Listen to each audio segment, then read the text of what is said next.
The young billionaire is about to be sentenced in court, but Beggar twin girls come running in and shout, "He's innocent, we have the proof." And what they show leaves the judge in shock. Asher. Donovan straightened his tie for the third time in 5 minutes. The bathroom mirror reflected a 40-year-old man who had achieved everything through hard work. Brown hair starting to show a few grey strands at the temples, blue eyes that conveyed seriousness and confidence. Today would be different. Today he would sign the biggest contract of his career. "Honey, are you nervous?" Claire appeared at the door, gorgeous as always. Her blonde hair fell perfectly over her shoulders, and that smile which had won his heart 15 years ago still made it skip a beat. "A little," Asher admitted, turning to face her. "It's a lot of responsibility." Claire approached and gently fixed his tie. "You were born for this. The Horizon Complex is going to be your biggest success." Asher smiled. Claire always knew what to say. She always supported him. From his early years as a newly graduated civil engineer until now, running his own construction company, she had been by his side in every victory and every challenge. 500 housing units, he murmured, more to himself. 5,000 people who will have a decent home. "And you're going to make that happen," Claire said, kissing his cheek. "Now go, or you'll be late." The Donovan and Associates office was on the 12th floor of a building in the city center. Asher always liked to arrive early before the employees, to have a few minutes of silence to plan his day. But today, when the elevator doors opened, he found Elijah already waiting at reception. "Man, you've beaten my punctuality record," Asher laughed, greeting his best friend. Elijah Crane was his opposite in many ways. Where Asher was serious, Elijah was laid back. Where Asher preferred to analyze every detail, Elijah relied on intuition. But this difference complemented them perfectly. They had been friends since college and business partners for 8 years. "I couldn't sleep well," Elijah confessed, running his hand through his dark hair. "I keep thinking about how big this opportunity is." "Nervous too." "Excited." Elijah grinned in that contagious way he had. "We're going to make history, brother. A public project of this magnitude. The city trusts us completely." They entered Asher's office, which had a view of the entire city. From that height, they could see some of the projects they had already built together. Residential buildings, a shopping center, 2 schools. But nothing compared to what they were about to start. "Did you bring the final contracts?" Asher asked, sitting behind the desk. "All here." Elijah placed a black folder on the desk. "The city's attorney reviewed everything yesterday. It's perfect." Asher opened the folder and began flipping through the documents. There were many pages full of technical terms and legal clauses. His name appeared as the lead engineer, his company as the main contractor. The contract amount was highlighted in bold, $52 million. "Man," he murmured, still processing the figure. "It's a lot of money," Elijah agreed, sitting in the chair in front of the desk. "But it's also a huge responsibility. 500 families waiting for a home." As he read, Asher thought of the stories he knew, entire families living in tiny apartments, paying outrageous rents, honest people who worked hard but couldn't afford to buy their own place. The Horizon Complex would change that. 2- and 3-bedroom apartments, each with a balcony, a full recreation area, a school, and a health clinic within the development. "Is the land already cleared?" he asked. "Since last week. We started the cleanup on Monday." Asher pictured the empty lot turning into an entire neighborhood. Children playing on the playgrounds, families barbecuing on weekends, people going to work in the morning knowing they had a real home to return to. "We're building more than houses," he said, lifting his eyes from the papers. "We're building a future." Elijah smiled. "Exactly. That's why they picked us, because they know we do more than just meet a contract. We care." And it was true. Since they opened the company, they had always treated every project as though it were for themselves. Top quality materials, flawless finishes, deadlines met religiously. That's why they had the reputation they did. The phone rang. Asher answered. "Donovan and Associates." "Mr. Donovan, this is Janet from the mayor's office. He'd like to know if you can come by to sign the contract this morning at 11 o'clock. Asher looked at his watch. It was 9:30. "Sure, Janet. We'll be there." He hung up and turned to Elijah. Showtime. City Hall was only about 10 minutes from the office. On the way, Elijah kept talking about project details. The schedule is tight but feasible. 18 months to deliver everything. If we start strong, we can even get some stages ahead of time. How about the crew? I've already selected the best.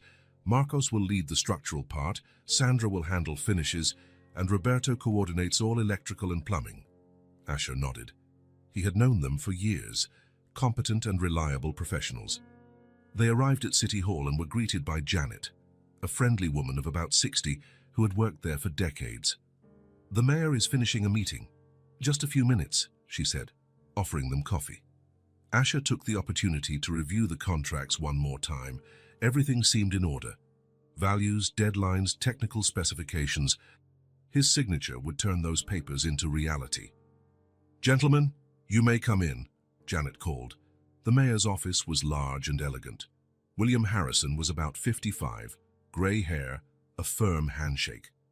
He was in his second term and had a reputation for being efficient and honest. "Asher, it's a pleasure to see you again," Harrison smiled. "And Elijah, of course. How are you?"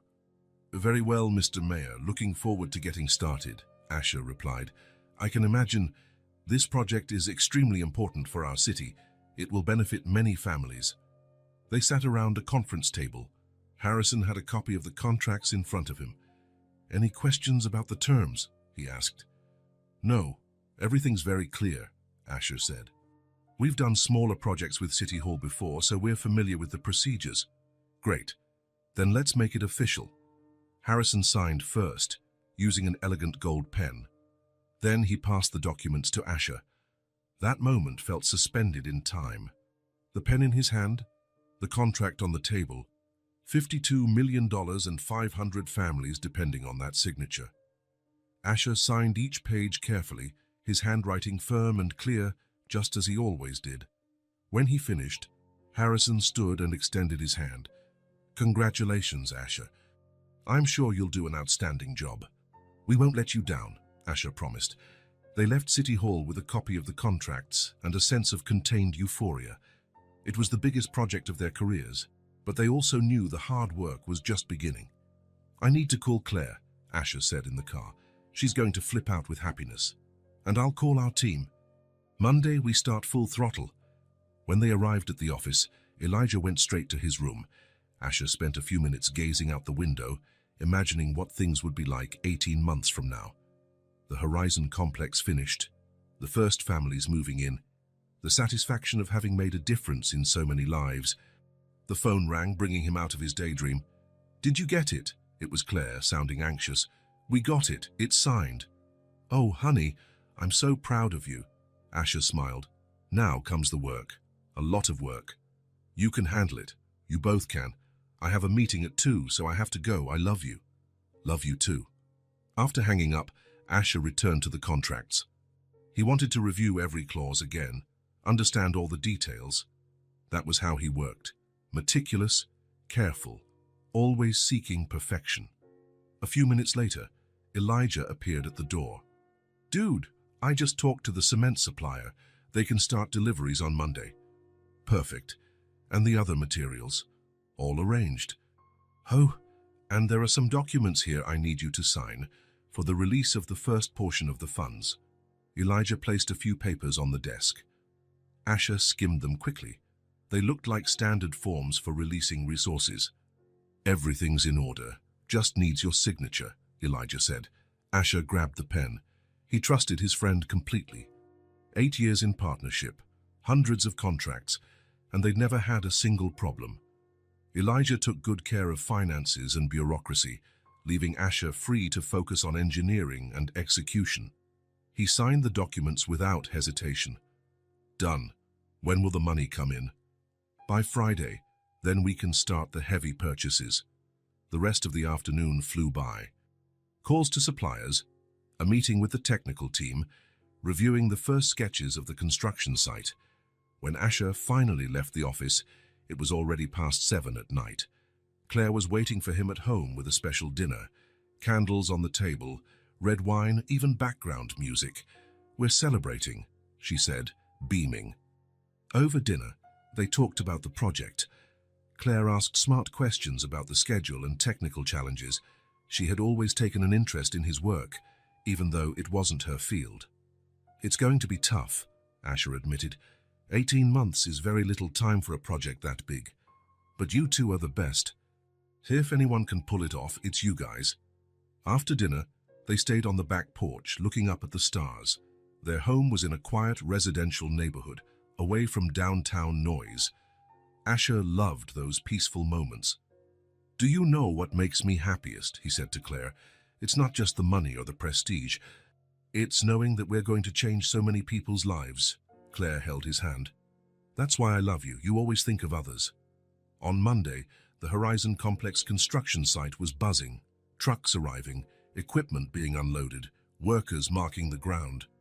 Asher arrived at 7 in the morning and observed all the hustle. Marcos, the structural engineer, approached with a clipboard in hand. "Boss, should we start the foundation for the first block today?" "Go ahead. How are the materials?" "Arriving on schedule. The first cement delivery is already here." Asher nodded, but something bothered him. The cement looked different from what they usually used, lighter in color, odd texture. "Marcos, what brand is this?" "Oh, Elijah changed the supplier. Said he got a better price without losing quality." Asher frowned but said nothing. Elijah had always been good at negotiating. If he said it was good quality, it must be. Throughout the day, other materials arrived. Steel for the structures that looked thinner than usual. Bricks that crumbled easily. Sand with visible impurities. By late afternoon, Asher looked for Elijah in the office. "Dude, I visited the site today. Some materials worry me."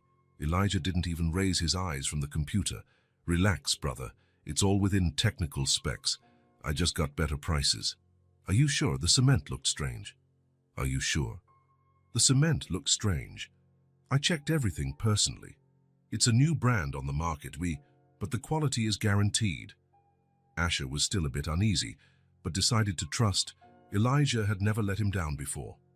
In the following weeks, the construction advanced quickly. Foundations laid, structures rising, first finishing touches being initiated. Everything was on schedule, yet Asher noticed small details that bothered him. Premature cracks in some walls, pipes leaking during tests, window frames that didn't fit perfectly. Whenever he asked questions, the answer was always the same. Normal issues on any construction site, nothing that couldn't be fixed. One night, driving home late from the site, Asher stopped at a red light and saw a homeless man begging.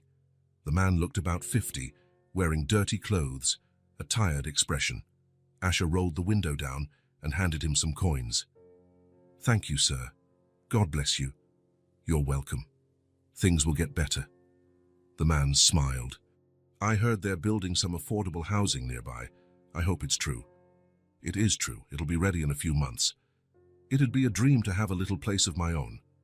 Asher drove on, thinking about that man, and about all the other people awaiting the Horizon Complex. He couldn't fail them. He arrived home and found Claire watching television in the living room. "How was your day?" she asked, snuggling against him on the couch. "Busy, but we're still on track." "I'm so proud of you, of the work you're doing." Asher kissed the top of her head. "We're building more than houses, Claire. We're building a future." And he truly believed it. Even with his small worries about materials, even with the pressure of deadlines, he knew they were doing something important. 500 families would have a home. Children would grow up with dignity. People like that man at the traffic light would have a new chance. That was why it was all worth it. What Asher didn't know was that at that very moment, in discrete areas spread throughout the construction site, questionable materials were still being used, and that all his trust, all his good faith, was being exploited in a way he could never have imagined. Asher woke to the insistent sound of the doorbell. It was 6 in the morning on a Tuesday, and Claire was still asleep beside him. Who could it be at this hour? He went downstairs in his pajamas and robe, startled by the urgent knocking. When he opened the door, he found 2 men in dark suits and a woman in a navy blue blazer. "Mr. Asher Donovan?" asked the taller man, flashing an ID badge. "I'm Detective Morrison. This is Detective Santos, and this is an accountant from the controller's office." Asher's stomach sank. What happened? We need you to come with us to give a statement regarding irregularities in the Horizon Complex project. Irregularities? Asher felt the world tilt. What kind of irregularities? Mr. Donovan, you're being accused of misappropriating public funds. Amounts totaling $8.5 million. The words echoed like a punch to the gut. $8.5 million. It was impossible. Completely impossible. There must be a mistake, Asher said, his voice shaky. I would never... Sir, can you get dressed? We have an arrest warrant. Arrest warrant. The word seemed unreal. Asher Donovan, respected engineer, family man, honest man, being arrested for corruption. Can I call my wife? Sure, but make it quick. Asher climbed the stairs on unsteady legs. Claire was awake, sitting on the bed, eyes wide. Honey, what's going on? Who are those people? Claire. Asher sat on the edge of the bed, hands trembling. The controller's office is accusing me of embezzling funds from the project. They came to arrest me. Claire's face turned white. What? That's crazy. You'd never do anything like that. I know, but they have a warrant. I have to go with them. Claire jumped up and hugged him tightly. Honey, you're a good man. We'll get through this. I'll call the best lawyer I can find. And Elijah. I need to warn Elijah. I'll call him right now. It's going to be all right. You'll see. Asher dressed quickly, still trying to process what was happening. $8.5 million. Where had they gotten that number? He knew every cent that went in and out of the project. When he went down, the detectives were waiting with professional patience. Ready? Morrison asked. I need to call my business partner. You can call on the way. They left the house under the curious gaze of the neighbors. Asher had never felt so ashamed in his life. He got into the back of the squad car like a common criminal. On the way, his hands shaking, he called Elijah. Brother, where are you? I tried calling you 3 times. Elijah answered, sounding worried. Elijah, I'm being arrested. The controller's office is accusing me of diverting funds from the Horizon project. Silence on the other end. Elijah. Dude, this is insane. What money? You never stole anything. They're talking about $8.5 million. $8 million. Elijah's voice sounded genuinely shocked. Where'd they get that figure? I don't know. I have no idea. Listen, I'm going to investigate. Trust me. I'll find out what's going on. Somebody's setting you up. Asher felt slightly better hearing his friend's voice. Thanks, brother. I need you now. You've always had me. I'll fix this. The police station was a grey, depressing building. Asher was booked like any criminal. Fingerprints, front and profile photos, initial questioning. Mr. Donovan, Detective Santos said, sitting across from him in a small room without windows. Let's make things easier. We know there were suspicious transfers from project accounts to personal accounts. What personal accounts? I don't have direct access to the project money. Everything goes through the company's accounting. We have records of withdrawals in your name. That's impossible. The detective opened a folder and showed him documents. Asher recognized his signature on forms he had never seen in his life. This isn't my handwriting, he said, studying the papers. It's your signature, Mr. Donovan. And it was perfectly identical. But Asher was absolutely certain he had never signed those documents. Someone forged my signature. Or you're lying. The interrogation lasted 3 hours. Questions about transfers, bank accounts, personal expenses. Asher answered everything truthfully, but he could see in the detective's eyes that they didn't believe him. When they finally led him to a cell, Asher felt lost. How had his life turned upside down in just a few hours? The cell was small and smelled of cheap disinfectant. 2 other detainees lay sleeping on iron bunks. Asher sat on the floor, leaning his head against the cold wall. He thought of Claire, probably frantic trying to find a lawyer. He thought of the Horizon complex, of the 500 families waiting for those homes. He thought of his reputation, built over 20 years, being destroyed in a single morning. At 2 in the afternoon, a guard came to get him. Visitor. Claire was in the visiting room, her eyes red from crying. She stood up when she saw him and ran to hug him. Honey, how are you holding up? Confused. Scared. I don't understand any of this. They sat at a small white plastic table. Claire held his hands. I got a lawyer, Robert Klein. He's expensive, but he's the best defense attorney in town. Claire, I didn't do anything. You believe me, right? Her eyes filled with tears. Of course I believe you. You'd never do such a thing. Everyone who knows you knows that. What about Elijah? He's beside himself. He spent the whole morning at the office reviewing all the financial documents. He said he's going to find out who set you up. Asher felt a surge of relief. Elijah had been his best friend for over 15 years. If anyone could help him, it was him. Did he find anything? Not yet, but he promised he'd get the proof of your innocence. The visit lasted only 30 minutes. When Claire left, Asher returned to the cell feeling a bit stronger. He had people who believed in him, people who would fight for his freedom. The next night, Elijah came to see him. He looked tired and worried. Dude, I've been through everything, every document, every transfer, every signature. And it's more complicated than we thought. Someone got access to your personal data, your signature pattern, the company's accounts. Asher frowned. Someone on the inside. Has to be. Only someone very close would have that information. The idea that an employee, someone he trusted, could do that was devastating. Do you suspect anyone? Elijah hesitated. I don't want to accuse anyone yet, but I'm investigating. I'll find out who it was, brother. Trust me. I trust you. You're the only person in the world I trust completely. Elijah lowered his eyes. I'll get you out of here. I promise. When visiting hours ended, Asher returned to his cell filled with a mix of hope and despair. Hope because he knew Elijah would move heaven and earth to help him. Despair because every hour in jail was another hour of public humiliation. The media had already picked up the story. Respected engineer accused of corruption, multi-million-dollar embezzlement in housing project. The hidden face of the Horizon complex. His photo was splashed everywhere. Not the professional one from the company website, but the mugshot. Disheveled hair, lost look, inmate number on his chest. On the third day of detention, the lawyer got a custody hearing. Asher was brought to court in handcuffs, wearing an orange prison jumpsuit. The courtroom was packed. Journalists, onlookers, some people Asher recognized as former clients. Claire was in the front row with Elijah. The judge was a man around 60, grey hair, a stern expression.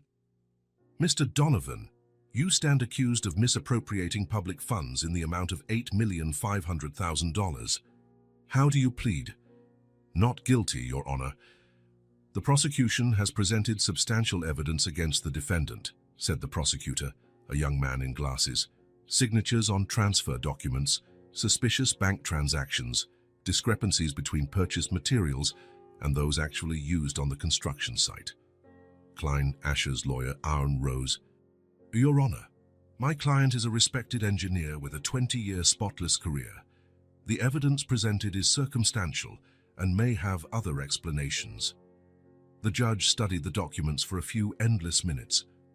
Given the seriousness of the charges and the amount involved, I deny the request for provisional release.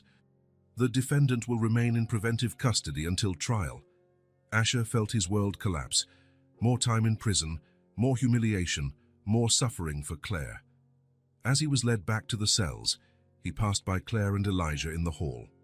She cried silently, and he stood with clenched fists, face tense with anger. Calm down, honey, Asher heard Elijah say to Claire. We'll get him out of there, I promise. That night, lying on the hard bunk in his cell, Asher realized how naive he had been.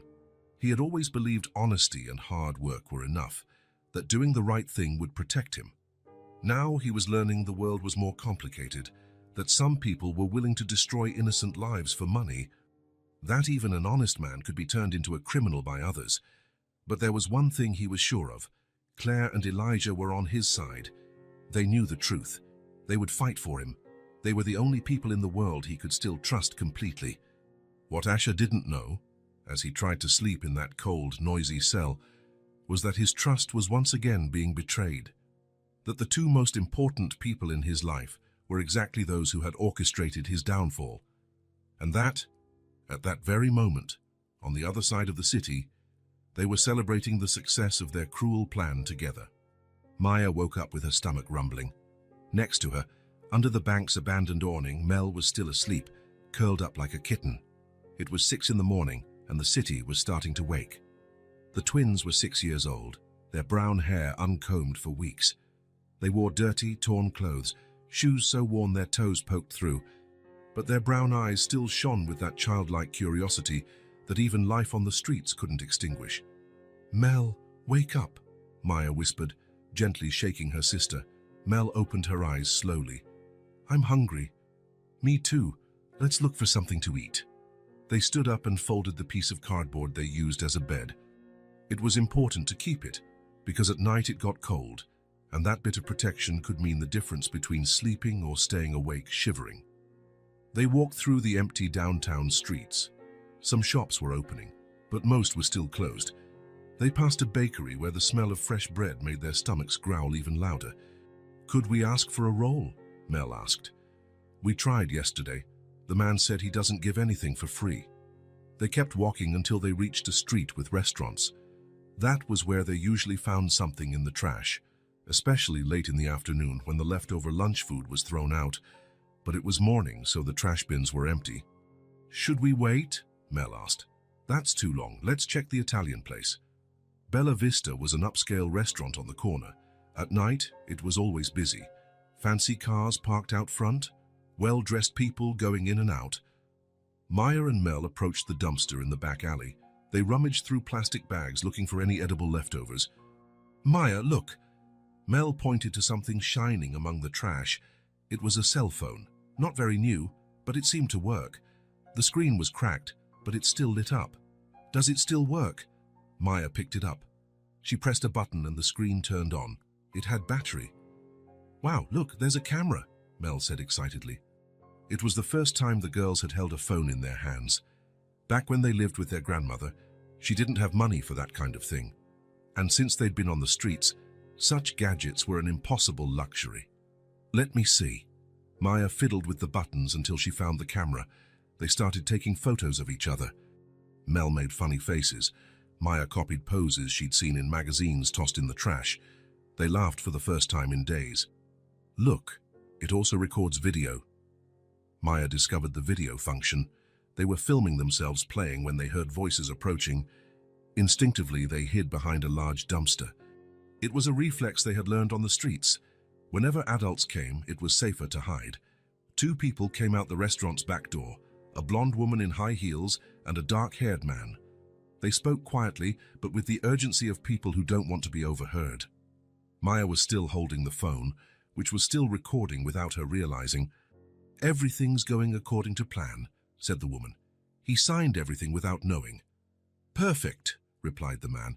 "Just a few more transfers and we're out of here." Maya and Mel looked at each other, not understanding what they meant. But something about their voices was frightening. "Tomorrow we'll do the last transfer," the man said. "Then we just wait for him to get convicted and no one will ever suspect us." "I almost feel sorry for him," the woman said, but she was laughing. 5 years pretending I care about that idiot, and he never suspected a thing." They laughed quietly, like people sharing a dangerous secret. "That's why it worked. He trusts us both blindly." They laughed again and went back inside. Maya and Mel stayed hidden for a few more minutes, not sure what they had heard. They only knew it sounded bad. "Let's get out of here," Maya whispered. They ran from the alley, still holding the phone, and stopped 3 blocks later, out of breath. "Who were those people?" Mel asked. "I don't know. But they were talking about bad stuff." Maya looked at the phone. The screen showed it was still recording. She pressed the button to stop. "You recorded everything?" "I think so." They put the phone in the tattered backpack they carried and went to find a place to spend the day. They found a bench in the main square and sat in the shade of a big tree. During the day, they played with the phone whenever there were no adults around. They discovered simple games, took more photos, explored every function they could understand. In the afternoon, when the sun was less intense, they went back to the restaurant street. This time they were lucky. Bella Vista had thrown out several good leftovers. They found half a chicken sandwich, still crisp fries, even a piece of chocolate cake. It was the best lunch they'd had in weeks. "Thank you, lucky phone," Mel said, kissing the device. Maya giggled. It really did bring luck. In the following days, the phone became their most precious possession, not just for fun, but because somehow it made them feel less alone. When they were afraid at night, they fiddled with it and felt comforted. A week after finding it, they were walking through downtown when they stopped in front of an electronics store. Several televisions in the display window were all tuned to the same news channel. "How cool," Mel said, pointing at the TVs. "It's like a movie theater." They stood there, watching the colorful images. There was a car commercial, then the weather, then the news started. The trial of engineer Asher Donovan continues. He's accused of embezzling more than $8 million from the Horizon Complex housing project. The screen showed a man about 40, brown hair, sad eyes. "Maya," Mel pointed. "He's the guy from the sandwich." Maya looked more carefully. It was him indeed. 3 days before, when they were starving near a bakery, that man had bought them bread and juice. He didn't ask questions or give them a lecture. He just saw they were hungry and helped. "Why is he on TV?" Mel asked. Maya couldn't read well, but she recognized some words on the screen. Court. Trial. "He's in trouble." On TV, they showed him in handcuffs, being taken away by police. He looked frightened and sad. "Seems like it." Maya thought about the phone they'd found, about the strange conversation they'd accidentally recorded, about the adults talking about someone who signed everything without knowing, and about more transfers. Could it be? "Mel, remember those people at the restaurant, the ones talking about bad stuff?" "Yes." "Why?" "We recorded them.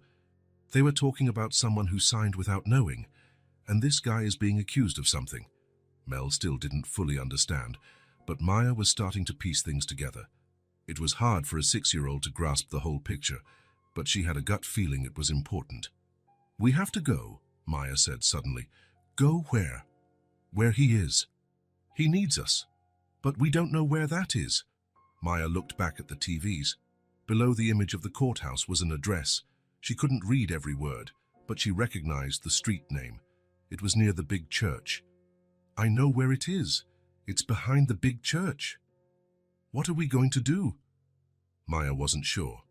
She just knew that the man who was kind to them was in trouble, and they had something that could be important.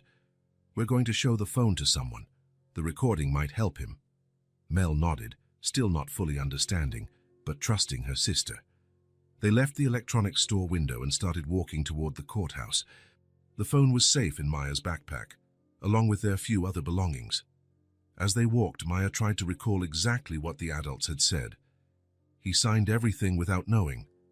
Just a few more transfers, and the woman's cruel laughter, saying she felt almost sorry for that idiot who never suspected a thing. Maybe it was important. Maybe it could help the nice man who'd been kind to them. "Maya," Mel tugged on her sleeve, "what if no one believes us? We're just kids." It was a real concern.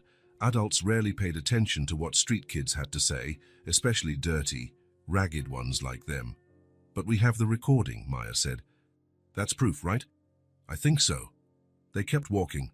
2 little girls lost in a big city, unknowingly carrying the key to a good man's innocence. The courthouse was a large, imposing building. Many people out front, news vans, reporters with microphones. It was intimidating. Maya and Mel stopped on the sidewalk across the street, watching the commotion. "Lots of people," Mel whispered. "Yeah, but he's inside, and he needs help." Maya touched the backpack where the phone was stored. Inside that device, found in the trash, was a conversation that might change everything.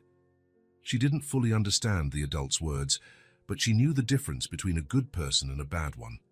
The man who'd given them food was good. Those who spoke and laughed cruelly were bad. Good people needed help against bad people. "Come on, Mel. Now, now."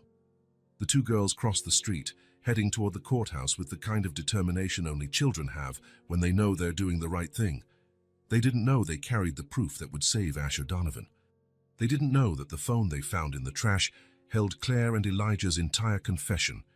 They didn't know they were the only ones in the world who could reveal the truth. They only knew that a good man was in trouble, and they had something that might help. And for 2 6-year-old girls living on the streets, that was reason enough to be brave. Asher woke at 4 in the morning. Not from the noise of other inmates or the glaring corridor light always on. He woke because his stomach was churning with nerves, as if he'd swallowed broken glass. Today was the day of the verdict. He sat on the bunk and ran his hands through his hair. 2 weeks and 3 days of trial. 24 days of having his life publicly dissected, his reputation shredded piece by piece, his honesty questioned by strangers who looked at him like trash. Breakfast came at 6. Stale bread, coffee that looked like dirty water, and an overripe banana. Asher looked at the tray and his stomach churned more. He couldn't swallow anything, not even water. "Nervous, engineer?" asked Tommy, the inmate in the next cell. He was a man in his 50s, imprisoned for robbery, but had become friendly over the last few weeks. "A bit," Asher replied, trying to smile. "A bit," Tommy laughed. "Man, you're green. Breathe deep. Whatever happens today, at least this agony ends." Asher nodded, but the words were no real comfort. Yes, the agony would end, but it could end with him being sentenced to 20 years for a crime he didn't commit.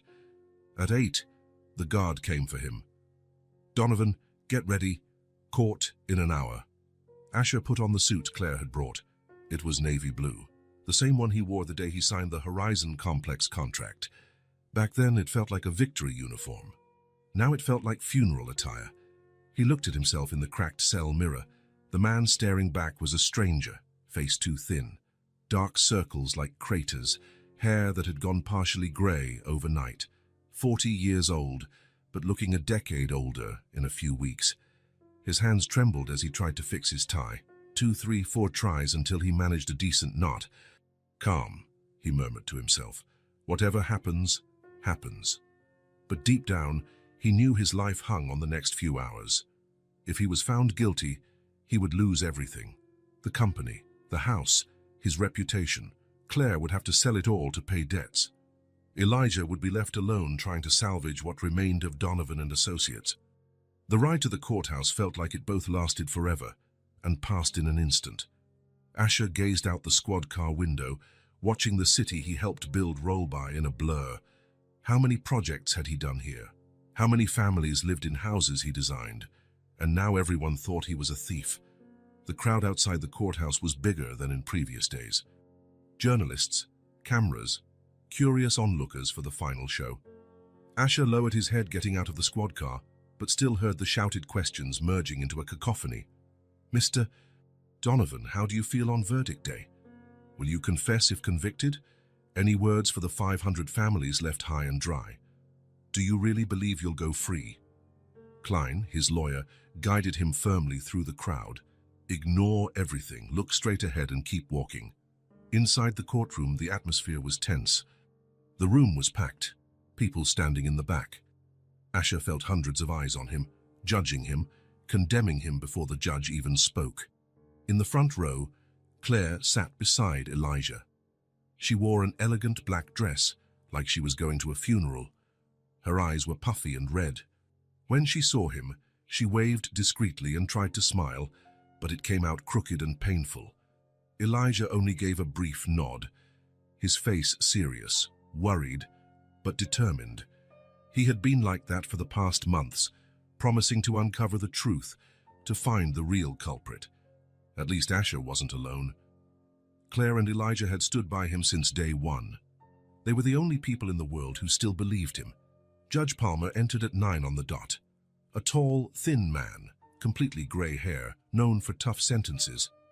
Throughout the trial, Asher had tried to read his expressions to see if he believed in his innocence, but the judge's face was always an impenetrable mask. "Order in the courtroom," the bailiff announced. The silence was absolute. Asher could hear his own heartbeat pounding like war drums. "Mr. Asher Donovan, please stand to hear the verdict." Asher stood, legs trembling so hard he had to hold onto the table. Klein stood next to him, hand lightly on Asher's arm in support. Judge Palmer opened a thick folder and adjusted his glasses. The entire room seemed to hold its breath. "This court has carefully examined all evidence presented over these 2 weeks and 3 days of trial.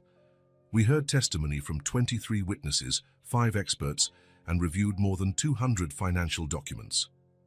Each word dropped like a stone in Asher's stomach.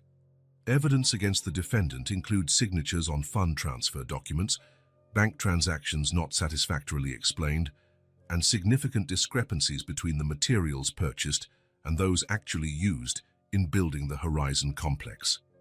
A pause that felt eternal. The defense has argued the possibility of forged documents and manipulated signatures, but failed to present concrete evidence supporting those allegations. Asher closed his eyes. This was the end. He could feel it. Considering the seriousness of the crimes, the substantial amount involved, and the negative impact on the families who depended on the housing project, the judge paused again, looking directly at Asher. This court finds that... Bang! The double doors at the back of the courtroom slammed open. Two security guards tried to stop someone, but two small figures darted between their legs like lightning. "He's innocent. We have the proof." The high-pitched, desperate shouting of children echoed throughout the courtroom.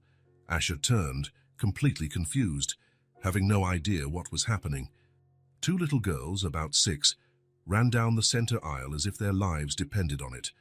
Brown hair flying, dirty, torn clothes, bare feet slapping on the polished marble floor. One held something above her head, an old cell phone. "Stop those kids immediately," the bailiff shouted, gesturing to the guards. But the girls were small, quick, utterly determined. They evaded 3 adults who tried to grab them and reached the front of the judge's bench before anyone could stop them. "We have the proof. He didn't do anything wrong," cried one, the girl holding the cracked phone like a sword. "Good man! Sandwich man!" yelled the other, pointing directly at Asher. "Order! Order in the courtroom!" Judge Palmer banged his gavel repeatedly, his face red with indignation. "Who are these children? How did they get in here?" Asher recognized them. They were the little girls he had bought food for 3 weeks ago, when he was still briefly out on bail. They'd been hungry outside a bakery downtown, and he couldn't just walk by. "Your Honor," Klein said, stepping forward, as shocked as everyone else. "I have no idea who these girls are, but perhaps we should hear what they have to say. They might have relevant information." "This is highly irregular, Your Honor," protested the prosecutor, standing indignantly. "We can't let the trial be interrupted by street children." "We heard the bad people talking," shouted the girl with the phone, ignoring the adults yelling around her. "It's recorded here." "What bad people?" the judge asked, professional curiosity starting to outweigh his irritation at the broken protocol. The girl fumbled nervously with the phone, her small fingers trembling. "We found this in the trash and accidentally kept recording. We got the bad people talking." "Your Honor," Klein said, seizing the opportunity, "I respectfully request that the contents of this device be played. If there is relevant evidence—" "Your Honor, this is absurd," the prosecutor interrupted. "We don't even know where this alleged material came from, who these children are, or if what they say is true." But Judge Palmer was clearly intrigued. Something about the children's desperate urgency made him hesitate. "Bring the device here," he finally ordered. An officer approached the girls. The one holding the phone surrendered it reluctantly, whispering, "Don't break it, please." The officer connected the phone to the courtroom's sound system. The cracked screen showed a video file, 3 minutes and 47 seconds long. "Play the file," ordered the judge. The entire courtroom fell into absolute silence. At first, the audio was confusing. Children's voices playing, childish giggles, street noises, then an abrupt quiet, as if someone was hiding, and then adult voices approaching, crystal clear. "Everything's going according to plan. He signed everything without knowing." A chill ran down Asher's spine. He knew that voice. It was impossible, but he knew it. "Perfect. Just a few more transfers and we'll disappear." The second voice made his blood run cold. It was Elijah, his best friend, his partner, the person he trusted most in the world. "Tomorrow we'll do the last transfer. Then it's just wait for him to get convicted, and nobody will ever suspect us. I almost feel sorry for him. 5 years pretending I care about that idiot, and he never suspected a thing." The third voice made Asher's world collapse. Claire, his wife, the woman who cried for him every night, who said she believed in his innocence, who vowed she would fight for his freedom to the end. Quiet, cruel laughter echoed over the speakers. "That's why it worked. Hay trusts us both blindly. The courtroom exploded. Murmurs, screams, people standing up. Asher felt his legs give out completely. Klein caught his arm so he wouldn't collapse. Claire was white as a sheet, eyes wide with terror. Elijah tried to stand as if to flee, but two guards were already closing in on him. "Order!" Judge Palmer slammed the gavel with all his might. "I want this recording examined immediately. Summon the audio expert." The court's expert approached with his equipment. 5 minutes of analysis felt like 5 hours. Frequency tests, voice comparison, digital examination. "Your Honor," the expert finally said, "there's no sign of digital manipulation. The vocal frequencies match the known patterns of the individuals in question. The recording is authentic." Judge Palmer slowly turned to Claire and Elijah, who looked like petrified statues. "Ms. Claire Donovan and Mr. Elijah Crane, stand up immediately." They rose like robots and faces drained of color. From the explicit confession recorded on this device, this court has irrefutable evidence of conspiracy to defraud public funds and falsely incriminate the defendant, Asher Donovan. A dramatic pause. Arrest Claire Donovan and Elijah Crane on charges of felony fraud, criminal conspiracy, and perjury. Total chaos erupted in the room. Journalists running, people shouting, guards moving around. Claire was handcuffed, sobbing hysterically, denying everything between sobs. Elijah tried to speak, but his voice was lost in the uproar. Asher dropped into his chair, covering his face with his hands. 15 years of friendship, 5 years of marriage, all a lie. The two people he trusted most in the world had coldly orchestrated his complete destruction. The tears came like a flood, held back for weeks. Tears of overwhelming relief at being free. Tears of deep pain at the brutal betrayal. Tears of endless gratitude for two courageous children who saved his life. When he finally managed to collect himself and look up, he searched for the girls. They were being questioned by social workers, but when they saw him, they ran over.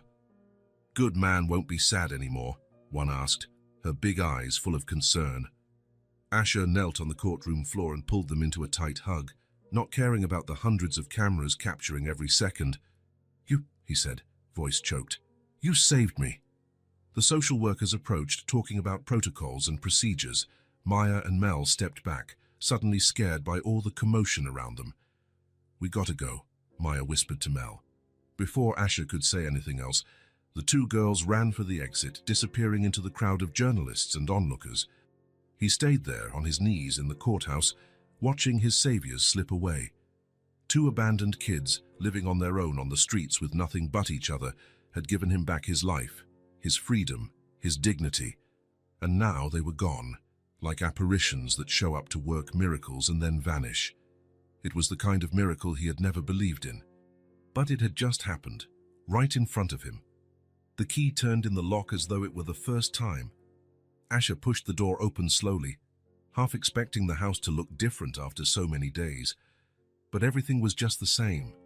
The furniture in the same places, Claire's perfume still lingering, the usual organized mess. The silence was deafening.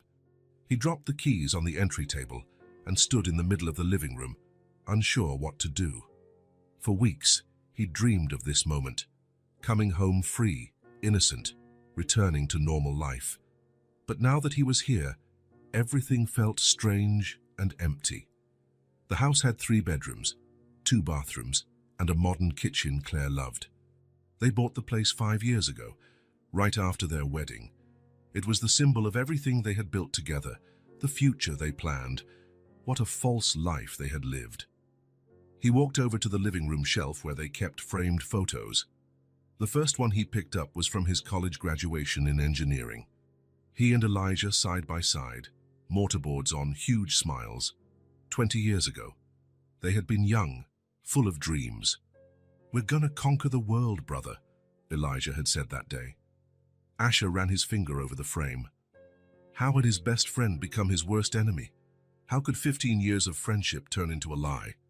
He picked up another photo, the Donovan and Associates ribbon-cutting ceremony. He was cutting the red ribbon at their first office door, Elijah clapping beside him. Claire was there too, as lovely as ever, holding flowers. "I'm so proud of you two," she had said. You're going to be such a success." Had she already been planning his downfall even then? He set the photo back and went to the bedroom. The bed was made, pillows arranged just how Claire always left them. On her nightstand, a few notes she had left behind. He picked up the first one from 2 months ago, back when he still thought he had a wife who loved him. "Honey, I left early to see my sister. Your lunch is in the fridge. Love you. See." Loved him. 5 years pretending she cared about that idiot. That's what she said in the recording. The second note was older, from when they were still dating. "Ash, you're the most wonderful man I've ever known.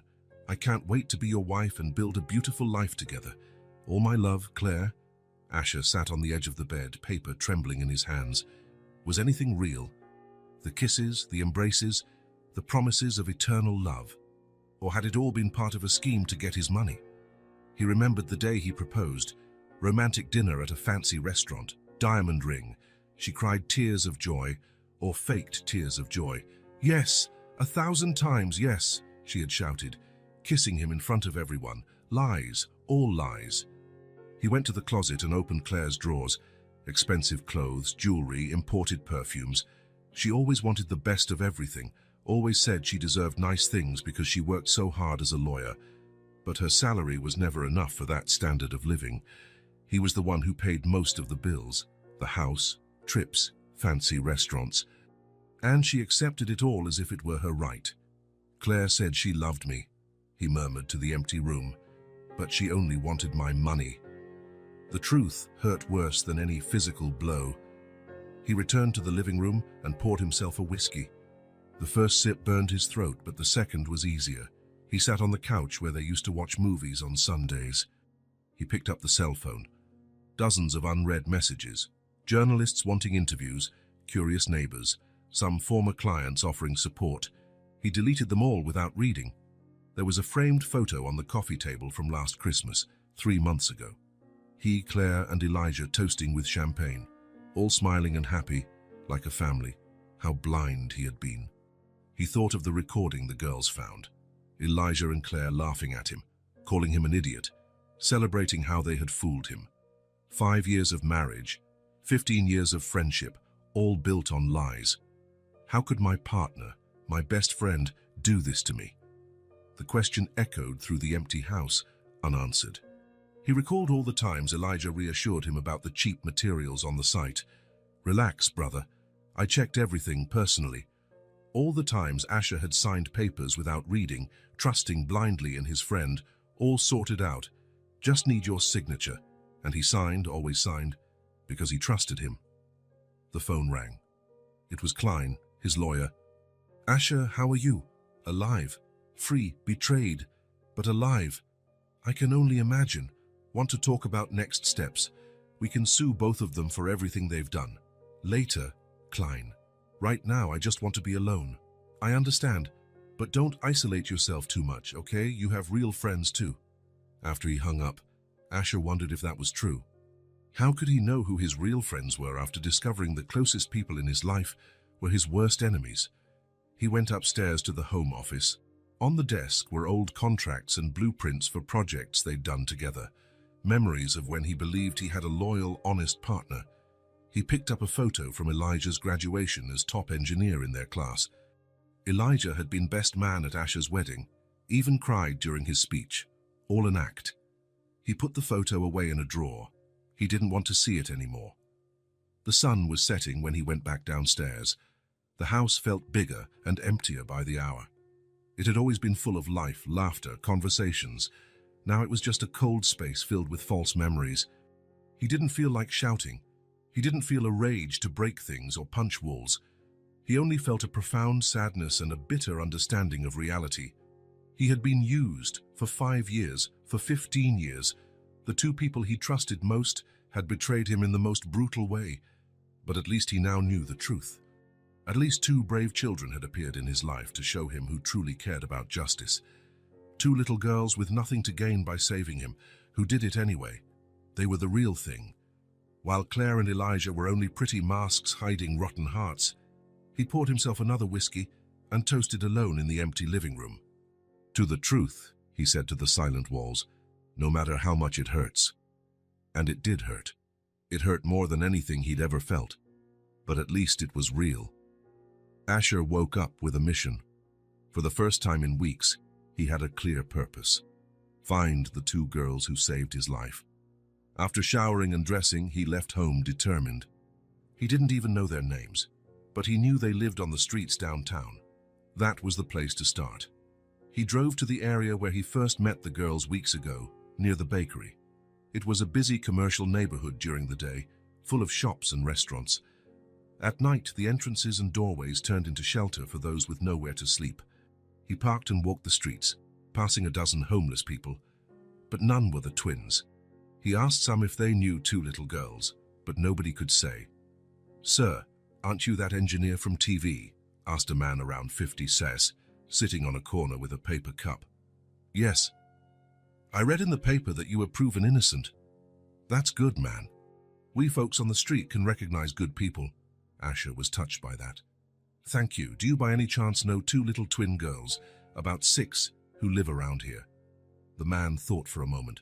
"Oh, you mean Maya and Mel?" "Sure, I know them. Poor kids. Been alone since their grandma died." "Maya and Mel," Asher repeated. "Where can I find them?"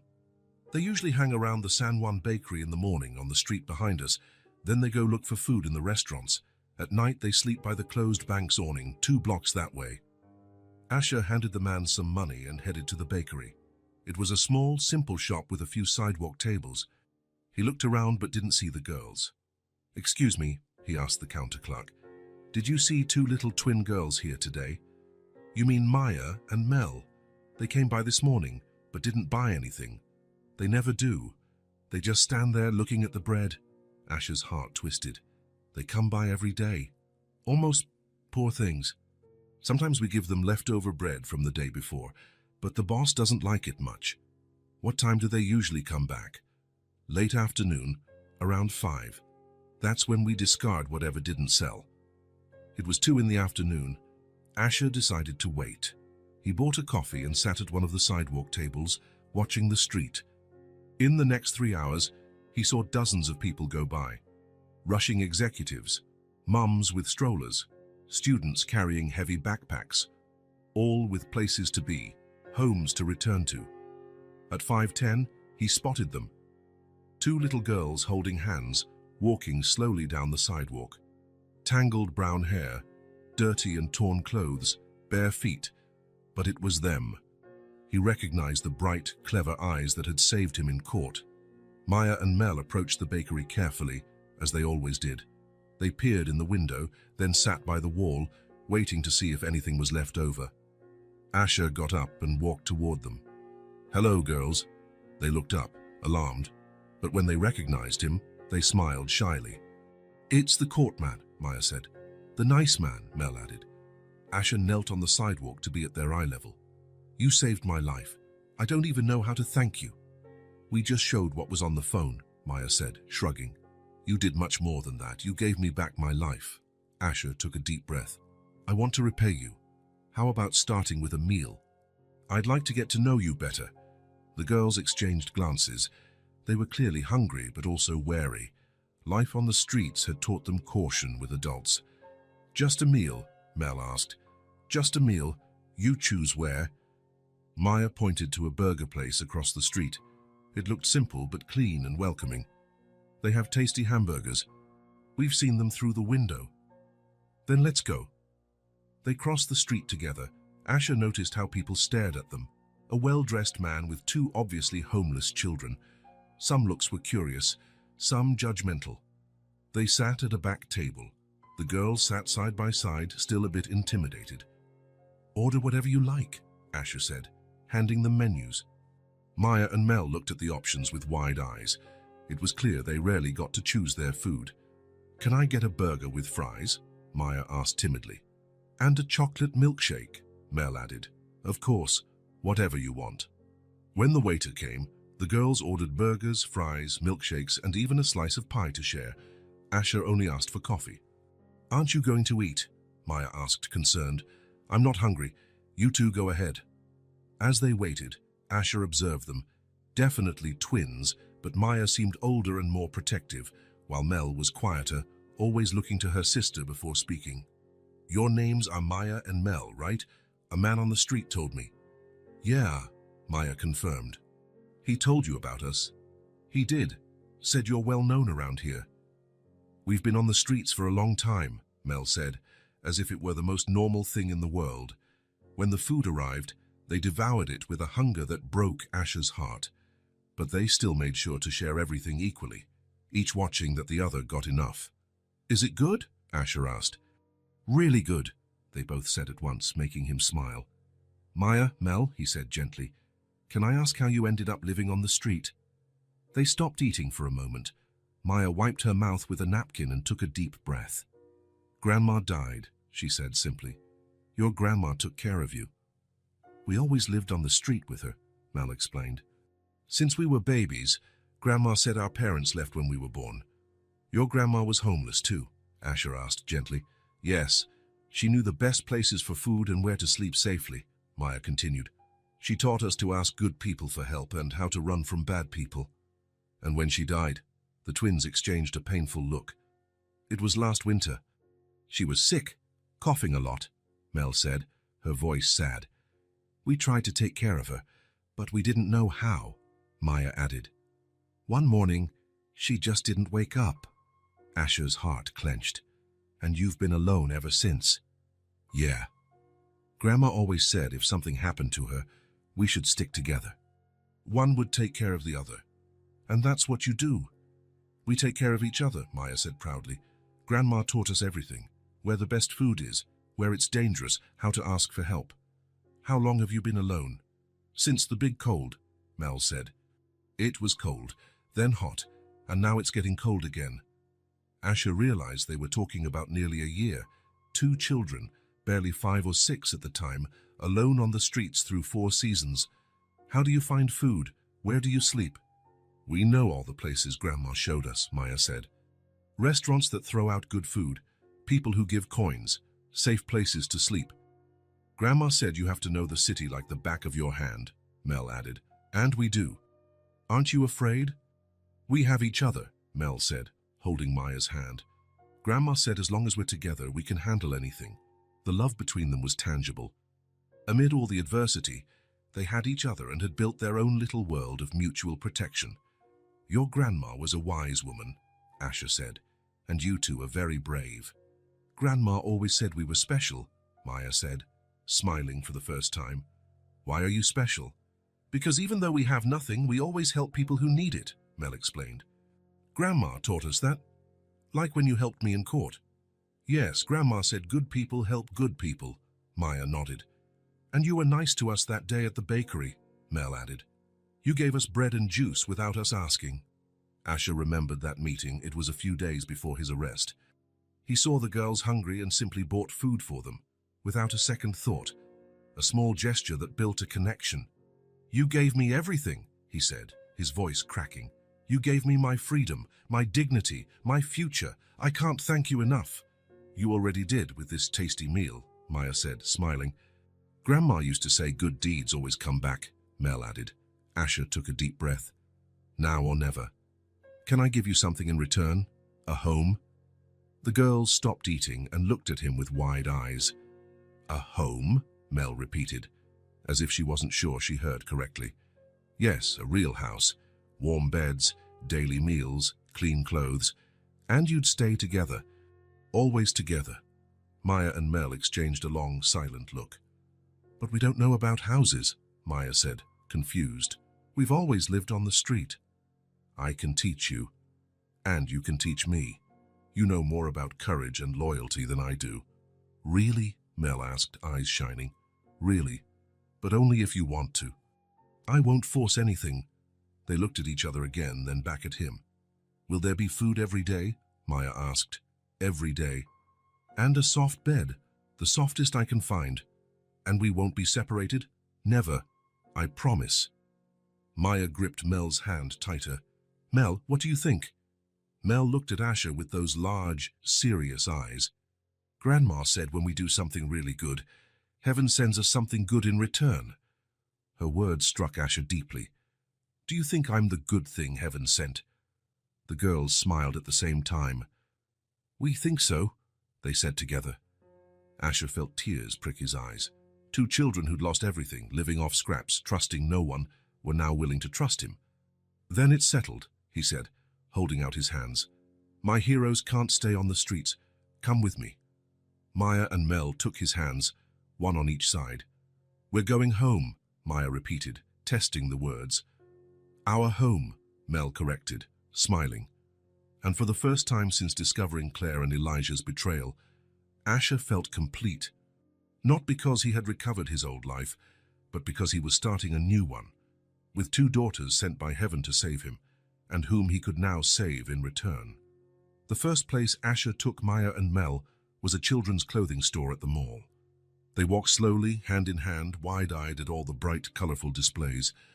"We've never been in a place like this," Maya whispered, staring at the shining storefronts. "It's so big," Mel added, hiding a bit behind her sister. "No need to be scared," Asher said softly. "We're here to pick out new clothes for you." In the store, the sales clerk looked at the girls oddly. It was obvious they came from the streets. Messy hair, dirty, ragged clothes, bare feet. "I need full outfits for these two," Asher said firmly. "Everything from underwear to winter coats." "What sizes?" the clerk asked, still eyeing the children with suspicion. "They're 6. Maya, Mel, pick whatever you like." The girls exchanged looks, overwhelmed by so many options. "Anything?" Maya asked. "Anything you want." It was like a dam bursting. Maya ran to a rack of colorful dresses, while Mel looked at a set of pants and shirts with animal prints. "Can I get this?" Mel asked, holding a pink set with kittens. "You can pick as many as you want." For the next hour, the girls tried on clothes like it was the biggest adventure of their lives. Dresses, pants, shirts, socks, shoes, jackets, all new, fresh-smelling, made just for them. "Look at me." Maya came out of the dressing room wearing a blue dress with white flowers and new white shoes. "You look beautiful," Asher said. And it was true. Clean and well-dressed, Maya looked like a completely different child. Mel came out next in jeans and a yellow shirt with a sun design. "How about me?" "You're both gorgeous, prettiest girls in the world." They beamed. It was the first time anyone had called them pretty. They left the store with 6 bags. Clothes for every occasion, new shoes, coats for the coming winter. The girls carried their own bags proudly. "Now we'll get some other important things," Asher said. In the toy store, their reaction was even stronger. It was like they'd stepped into paradise. "So many toys," Mel murmured, spinning around to see everything. "Pick whatever you want," Asher said. Maya went straight for a blonde doll in a pink dress. "She looks like a princess." Mel was drawn to a giant set of colored pencils. "Can I draw with these?" "You can get anything you want." They chose carefully. Dolls, colored pencils, coloring books, jigsaw toys, some stuffed animals. They didn't grab everything, only what truly caught their eye. "You don't want more?" Asher asked. "We don't need a lot," Maya explained. "Grandma always said the important thing is to have enough, not too much." The wisdom of that 6-year-old child impressed Asher again. When they finally arrived home, it was late afternoon. The girls stood at the entrance, curious about everything. "It's huge," Mel commented. "And pretty," Maya added. "Come on, I want to show you something." Asher led them down the hall to 2 doors side by side. "These will be your rooms." He opened the first door. It had been his home office, but he'd quickly transformed it that afternoon. A twin bed with a pink comforter, soft pillows, a small shelf for books and toys. "This one's mine?" Maya asked in disbelief. "Yes, it's yours." He opened the second door, an identical room, but with a light blue comforter. "And this one's mine," Mel whispered. "Yours, but check this out." Asher showed them a door connecting the 2 rooms. "If you want to be together, just open this door. If you'd rather sleep apart, you can close it." "You decide." The girls ran back and forth between the rooms, testing the beds, touching the soft comforters, opening and closing the connecting door. "These are the softest beds ever," Maya said, flopping down. "And so warm." Mel did the same. Now you can take a nice bath and put on your new clothes. Then we'll have dinner together.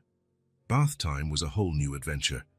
The girls had never seen a bathtub before, never felt hot water from a faucet, never used sweet-smelling shampoo, never had fluffy towels. Asher heard them laughing and talking excitedly for almost an hour.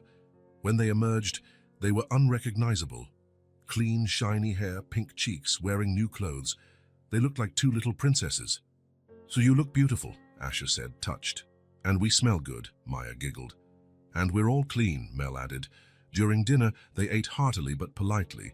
Their grandmother had taught them good manners, even on the street. "Is it good?" Asher asked. "Very. You're a good cook," Maya praised. "Thanks. Tomorrow you can help me cook if you want." "We can," Mel asked and excited. "Sure, this is your home now." After dinner, they settled in the living room. Asher had bought paper and colored pencils just for this moment. Maya and Mel sat on the big couch, each with a sheet of paper, drawing intently. Asher went to the kitchen to make fresh orange juice for them.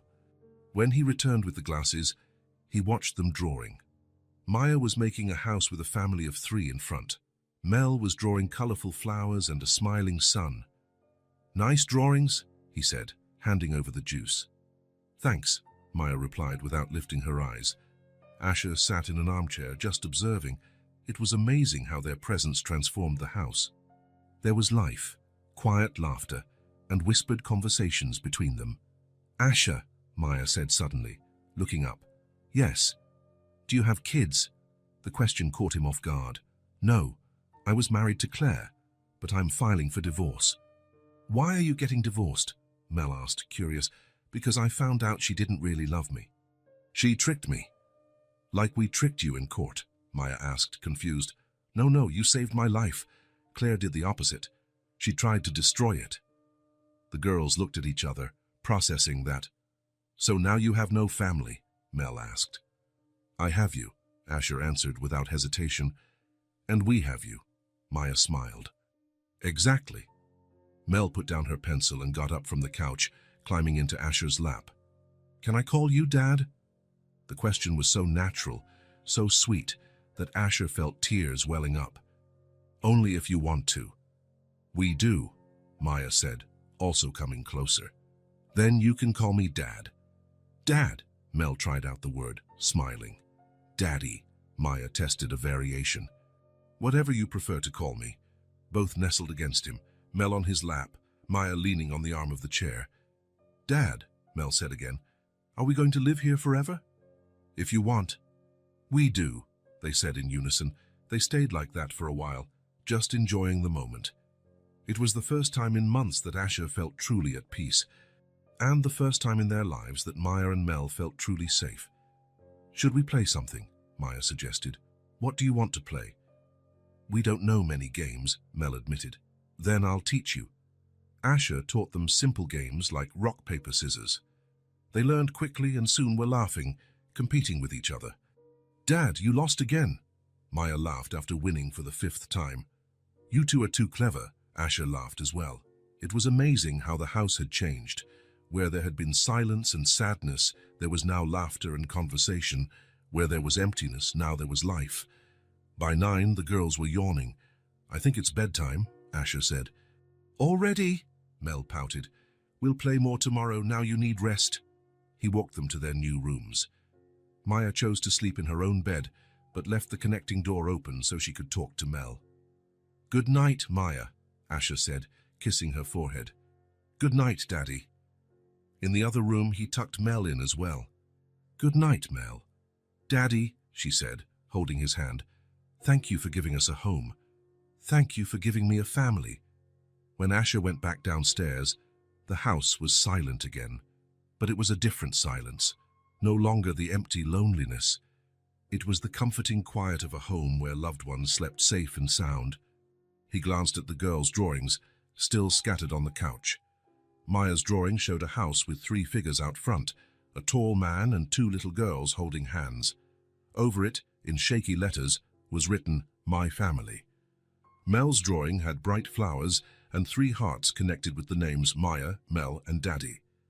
Asher smiled, carefully putting the drawings away. They were the first gifts his daughters had given him. His daughters. The words felt so right. Two little girls who had saved his life were now asleep in warm beds, full bellies, happy hearts, and he, who had lost everything he thought he had now gained everything that truly mattered. A real family, built on genuine love, not on lies and self-interest. For the first time in years, Asher's house was filled with life, laughter and hope, and that was worth more than all the money in the world. Asher parked in front of the Donovan and Associates building for the first time in almost 2 months. The building looked smaller than he remembered, more ordinary. Funny how perspective changes when your life is turned upside down. He rode the elevator to the 12th floor, a ride he knew by heart. Each floor reminded him of memories, important meetings, signed contracts, shared dreams with Elijah. Now it all felt like part of another life. When the doors opened, he saw Sandra, the receptionist, organizing some papers at her desk. "Mr. Asher," she exclaimed, standing quickly. "It's so good to see you back." "Hi, Sandra. How are things here?" "Complicated, to be honest. After everything that happened, well, a lot of projects were cancelled. Clients got scared." Asher nodded. "It was expected. Corruption scandals scare away clients, even if you're proven innocent later. How many employees are left?" "About 15. Marcos is still handling the remaining projects. Most of the finance team had to be let go." "I understand. I'll take a look at things." He walked through the office he had helped build. A few empty desks, others with staff who looked at him with relief and curiosity. He greeted each one, thanked them for staying through the crisis. His personal office was exactly as he'd left it. Plants watered by Sandra, papers organized, the city view out the window. But Elijah's chair opposite his desk was empty, likely forever. He sat down and turned on his computer. Dozens of emails, pending contracts, spreadsheets to review. Work was work, and he needed to understand the company's real situation. Late that morning, Marcos came in to report on current projects. "Boss, we've managed to keep 3 projects. The residential building in the north side, the municipal hospital renovation, and a small commercial office." "What about the Horizon complex?"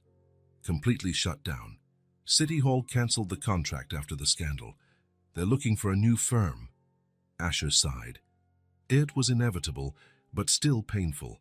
That project had meant so much to him. "All right, Marcos, we'll work with what we have. Are you reopening the company?" "Yes, slowly, but yes, we have a reputation to rebuild." "You can count on me, boss. I always knew you were innocent." After Marcos left, Asher spent the day reviewing old contracts, trying to see how Elijah had managed to embezzle so much money without Asher noticing. It was humiliating to realize how naive he had been. Around noon, there was a knock on his door. "Come in." It was Roberto, the electrical engineer who had worked at the company for 5 years. He came in hesitantly, seeming nervous. "Mr. Asher, can I talk to you?" "Of course, Roberto, have a seat." He perched on the edge of the chair, clearly uncomfortable. "It's about what happened with Mr. Elijah and Miss Claire." Asher frowned. "What about them?" I saw some things, but I was scared to speak up back then." "What kind of things?" Roberto swallowed hard. "You know I often work late, right? Sometimes till 9 or 10 at night, finishing projects." "Yes, you've always been dedicated." "One night, about 6 months ago, I forgot my wallet here. I came back around 11. Thought nobody was here, but I saw lights on in the back storage area." Asher leaned forward. The storage area was where they kept materials for smaller projects. "Then what?" "I went to check if everything was okay. Worried it might be a burglar or something." Roberto paused, clearly embarrassed. "Keep going," Asher said. "Mr. Asher, I saw Claire and Elijah together in the storage area, kissing." The words hit like a thunderbolt. Asher felt his stomach churn, even though he already knew about the betrayal from the recording. "You're sure about what you saw?" "Absolutely. They were very intimate, speaking softly, laughing, hugging. It was obvious it wasn't the first time." "Why didn't you tell me?" Roberto lowered his head. "I was afraid, sir. Mr. Elijah was my boss too. I needed the job, And, well, who'd believe me over them? Asher understood. Who would suspect the perfect wife and the loyal best friend? Anything else? I saw them together other times. Always late. Always hidden.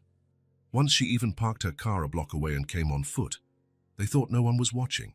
How long do you think it was going on? From what I saw, at least a year, maybe more. A year. While Asher worked tirelessly, trusting blindly, building a future, his wife and best friend had been having an affair right under his nose. Roberto, why are you telling me this now? Because I feel guilty. If I'd said something sooner, maybe you wouldn't have gone through all this. Maybe you'd have discovered the scheme sooner. Asher was quiet a moment, absorbing the information. He didn't feel anger or surprise, just a strange sense of relief. The last missing puzzle piece. Mr. Asher? Roberto asked, uneasy at the silence. Thank you for telling me, Roberto. I know it wasn't easy. You're not angry at me? No. I understand why you were afraid. It's not easy accusing your bosses. Roberto looked relieved. Is there anything I can do to help now? Yes. Keep being the competent professional you've always been. We'll rebuild this company together.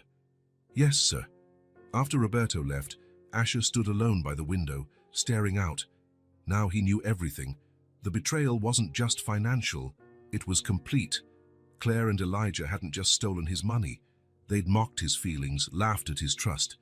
He picked up the phone to call Klein, his lawyer. Klein, it's Asher. I want to speed up the divorce process. Something happened. I just found out the betrayal was deeper than we thought. Claire and Elijah had an affair for at least a year. That complicates their situation and makes ours easier. I'll include adultery in the divorce terms. Do whatever you need, whatever. I just want this over. After hanging up, Asher leaned back in his chair and exhaled. He felt oddly calm. Months ago, discovering the affair would have devastated him. Now it was just another detail in a story whose ending he already knew. The truth was liberating, even when it hurt. He looked at a photo of Maya and Mel on his desk, taken that morning. They were at the park the previous Sunday, smiling at the camera, each holding an ice cream. His daughters, his real family. Claire might have faked love for 5 years. Elijah might have faked friendship for 15. But the love he shared with those girls, and they with him, was real, pure, with no hidden motives. He turned back to the contracts and spreadsheets. He had a business to rebuild, a reputation to restore, a future to construct. It wouldn't be easy, but it was possible. Most importantly, now he knew the whole truth. No more surprises, no more hidden betrayals from those close to him. He grabbed a pen and began making notes, plans for new projects, strategies to regain clients, ideas to show Donovan and Associates was back. Alone this time, but free. Free from lies, betrayal, and false people. Free to be the father Maya and Mel deserved. Free to build something true. Now I know everything, he murmured, jotting down a priority list, and now I can move on. For the first time in months, moving forward not only felt possible, it felt exciting. The future was in his hands. And this time, he knew exactly who stood by his side. 2 brave little girls who had saved him and whom he would save in return every day for the rest of his life. The truth hurt, but it also set him free, and Asher Donovan was finally free. Sunday dawned with a golden sun filtering through the curtains of Asher's bedroom, casting stripes of light on the floor. One of those perfect spring days, when the air is fresh but the sun warms you gently, the kind of day that calls for a picnic in the park. He went down to the kitchen in his pajamas and found Maya and Mel already up, sitting at the table having cereal with milk. Their hair was messy with sleep, still in their nightgowns, but with those morning smiles that brightened any day. "Good morning, Daddy," they said in chorus, raising their spoons in a toast. "Good morning, my princesses. How about that picnic we talked about yesterday?" "Really?" Maya jumped up, nearly spilling her bowl. "Today? The weather's perfect for it," Mel agreed, running to the window. "Look at that pretty sun. Then let's get ready. But first, finish your breakfast. Then you can help me make sandwiches. We'll help with everything." Maya dashed back to the table. For the next hour, the kitchen was a joyful mess. Maya washed fruit, red apples, ripe bananas, sweet grapes, while Mel helped Asher slice bread for the sandwiches, tongue sticking out in deep concentration. "Can I put ketchup on mine?" Maya asked, checking the ingredients. "You can add whatever you want. It's your sandwich." "And mine can be just cheese?" Mel asked. "I don't really like ham." "Sure, whatever you like." They prepared sandwiches for every taste, packing them in a wicker basket Asher had bought for occasions like this. Wrapped sandwiches, chopped fruit, homemade cookies, 3 bottles of cold orange juice, mineral water, plus some coloring books and crayons. "Don't forget the picnic blanket," Maya reminded him, ever the organizer. "Good thinking. Mel, can you grab the blue blanket from the living room closet?" Central Park was only a 10-minute drive. It was a wide space with towering trees providing generous shade, a small lake with ducks, and lush green grass perfect for children to run around. When they arrived, the park already had a pleasant Sunday crowd. Families on the grass, kids playing on the playground, couples strolling along the paths. "Where do we set up camp?" Mel asked, scanning the area, eyes shining. Asher chose a spot under a big tree, far enough from the playground for peace but close enough so they could play later. They carefully spread the blue blanket on the grass. Maya and Mel helped arrange the food, placing each item neatly, treating it like an important mission. "Everything looks so nice," Maya said, admiring the setup. "It looks like a real party," Mel said, clapping her hands. "It is a party," Asher grinned, sitting between them. "Our first official family picnic." They began eating slowly, savoring the moment. The girls chatted about their drawings that week, about a stray orange cat they'd seen, about learning to read harder words. "Dad, I can read elephant now with no help," Mel said proudly. "And I read butterfly all by myself yesterday," Maya added. "You two are getting so smart. Soon you'll be reading entire books." After finishing their sandwiches, Maya glanced at the grass around them. "Dad, can I run on the grass?" "Of course, just don't go too far." The girls took off like whirlwinds. Asher watched them run back and forth, playing tag, rolling on the grass, laughing loudly without a care. Other families in the park smiled, watching them. It was impossible not to, seeing 2 children so genuinely happy. "Dad, come play with us," Mel shouted from a distance, waving. "Let's play tag." Asher got up and jogged after them on the grass. They played for several minutes, with him pretending he almost had them, and them shrieking and running faster. "You're too quick for an old dad like me," he joked, dramatically collapsing onto the grass. They giggled and pounced on him, tickling mercilessly. "You're not old," Maya protested, laughing. "And you can't escape our tickles." Mel joined the attack. No, I surrender," Asher laughed, trying to protect himself. "You win." They returned to the blanket after playing, a bit tired but radiant. Asher poured cold juice, while Maya and Mel got out their coloring books. "I'm going to draw our family at the park," Maya announced. "And I'm drawing our house with a garden," Mel said. They quietly colored, each focused on her artwork. Asher used the moment to snap a few pictures with his new phone, Maya with her tongue poking out in concentration, Mel smiling at her drawing, pencil in hand. "Let me take a photo of both of you together," he said. The girls posed side by side, hugging, big smiles for the camera. "Beautiful," Asher said. "Now one of the 3 of us." He stood between them and snapped a selfie. On the screen, 3 smiling faces, his in the middle, Maya and Mel on either side, forming a constellation of happiness. "Perfect," he said, showing them.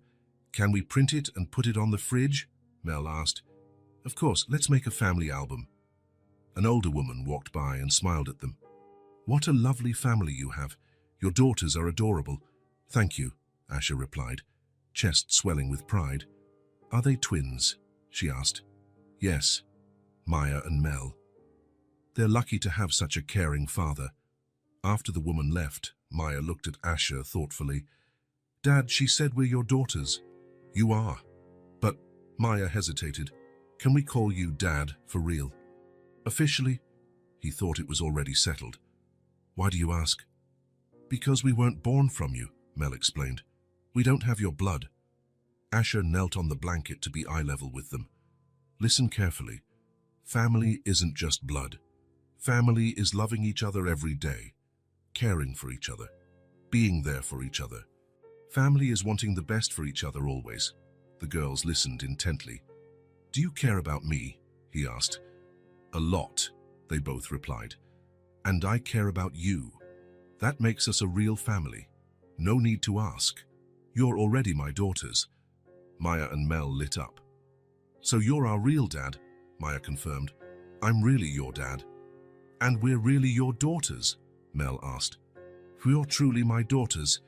They flung themselves into his arms, giving him a tight hug. "We love you so much, Dad," Maya whispered. "I love you too, more than all the stars in the sky."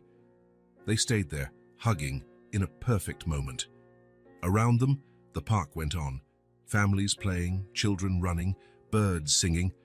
But on that blanket, time stood still to celebrate love. As evening approached, painting the sky in golden tones, they started packing up. "Do we have to go?" Mel pouted. "We can come again," Asher promised, "whenever you want." "Every Sunday?" Maya asked excitedly. "If you like, every Sunday." "It can be our tradition." On the drive home, the basket nearly empty and the girls happily chatting in the back seat, Asher thought about how his life had transformed. 6 months ago, he thought he had everything: a thriving business, a happy marriage, a loyal best friend. Then he discovered it was all a lie built on betrayal. Now he had less in material terms. The company was slowly rebuilding. He lived in a house haunted by memories of a false wife, and he'd lost his naive trust. But he had Maya and Mel, and they were real. Their love was genuine, pure, with no ulterior motives. The family they had formed was based on genuine care, not obligation.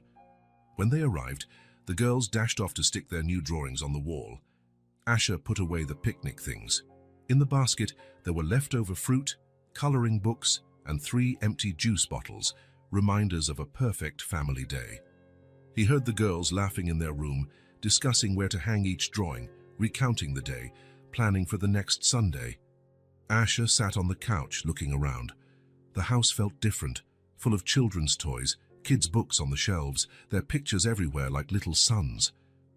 "The truth destroyed me," he murmured, thinking of Claire and Elijah. "But they rebuilt me." Learning the betrayal had crushed everything he believed about his life. But Maya and Mel had helped him build something new, something better, something real. "They're my new family," he continued, hearing their laughter, "and I'm never alone again." The future didn't just look hopeful, it looked exciting. There would be more picnics, more drawings on the walls, more happy laughter filling the house. There would be genuine love every day. And that was more precious than anything he'd lost. Asher smiled, got up, and went to help the girls hang their drawings at just the right height. After all, that's what dads do. And he was a dad now. Dad to 2 little heroes who saved his life, and now filled his days with pure love forever. If this story touched your heart, subscribe to the channel and turn on notifications so you don't miss the next ones. Leave a like, because it helps this story get recommended to more people. See you in the next story.